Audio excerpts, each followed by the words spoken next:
বাংলাদেশে নেমেছেন আগেই।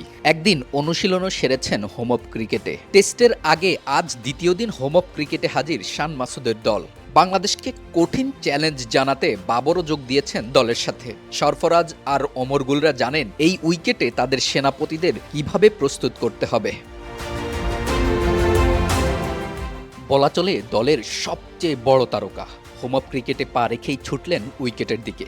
বাবর পিএসএল ফাইনাল শেষ করে গত রাতেই এসেছেন বাংলাদেশে। চাইলে রেস্টও নিতে পারতেন, তবে না, তিনি যেন সবার আগেই ছুটলেন নিজেকে প্রস্তুত করতে আর দলের জন্য অবদান রাখতে। তাই তো দীর্ঘ সময় ধরে উইকেটে কাটালেন সময়, কথা বললেন, আবার হাত দিয়ে ছুঁয়েও দেখলেন উইকেট ঠিক কেমন। আপনার জাপান ড্রিম আমাদের গাইডেন্স। আপনার একটি মাত্র পদক্ষেপ আপনার ক্যারিয়ারকে নিয়ে যেতে পারে এক অন্য উচ্চতায়। তাই কিউআর কোডটি স্ক্যান করুন, যোগাযোগ করুন আমাদের সাথে। Pacific academy, your Japan dream partner. পাকিস্তানের এই প্রশংসা বিশ্বজুড়ে, যে কারো সাথে সৌহার্দ্যপূর্ণ আচরণ। এ যেমন দেখুন না, সরফরাজ উইকেটে গিয়ে মাঠ কর্মীদের সাথে কথা বলছেন, তারা তার দিকে অমায়িক হাসি দিয়ে উত্তরও দিচ্ছেন। বোঝাই যাচ্ছে তিনিও তাদের সাথে খুব সুন্দর আচরণ করছেন বলেই এই হাসি। শেষবারের মতো বাংলাদেশে এসেছিলেন সম্ভবত 2021 সালে। দলের সাথে থাকলেও খেলা হয়নি কোনো ম্যাচ। এবার আবার এলেন, তবে ভূমিকাটা ভিন্ন।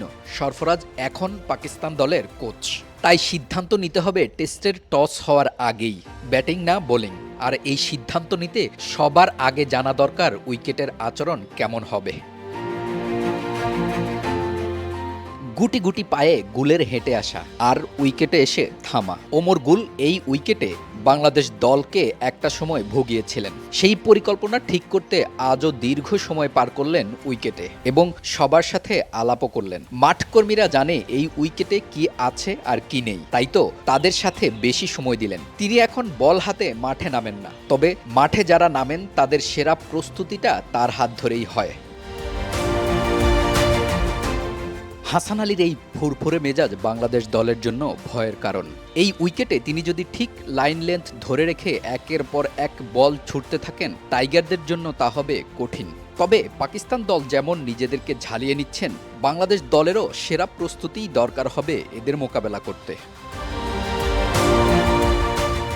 শাহিন শাহ আফ্রিদি দলে তার অন্তর্ভুক্তি মানেই বিপক্ষ দলের জন্য বাড়তি সতর্কতা। কদিন আগেই খেলে গেছেন এই উইকেটে, এবার আবার এলেন ক্রিকেটের সবচেয়ে মর্যাদাপূর্ণ ফর্মেট টেস্ট খেলতে। হোম অফ ক্রিকেটে শাহিন শাহ আফ্রিদি হতে পারেন দলের জন্য ভরসার নাম, কারণ মিরপুরের এই উইকেট এখন আর আগের মতো স্পিন নির্ভর নয়। পেসারদের জন্য উইকেটে আছে অনেক কিছু। সালমান আলী আগা মানেই এই উইকেটে আপনার জন্য কিছু না কিছু করে দিবে। ঠিক এমনটাই দেখা গেছে শেষবার টি-20 এবং ওয়ানডে সিরিজে। দুই ফরম্যাটেই ছিলেন দুর্দান্ত। বাংলাদেশকে একাই হারিয়ে দিয়েছিলেন তিনি। খেলতে এসেছেন টেস্টও। সালমান আলী আগা ভালো করে জানেন এই উইকেটে কখন কি করতে হবে, তাই তো উইকেট দেখা নয়, বরং নিজের প্রস্তুতিতেই মনোযোগ ছিল তার। রিজওয়ান মানেই আপনাকে একটা সরল আর গরম অনুভূতি দিবে, মুখে মিষ্টি হাসি নিয়ে ভালোর খবর নিবে। এই চিত্র শুধু তার একার নয়। আদব লেহাজের এক্সাম্পল দিতে গেলে এদের দিকে তাকালেই বোঝা যায় একজনের সাথে আপনার সৌজন্যতা কেমন হওয়া দরকার। আজ অনুশীলনে এসেই প্রায় সবার সাথেই কুশল বিনিময় করেছেন রিজওয়ান।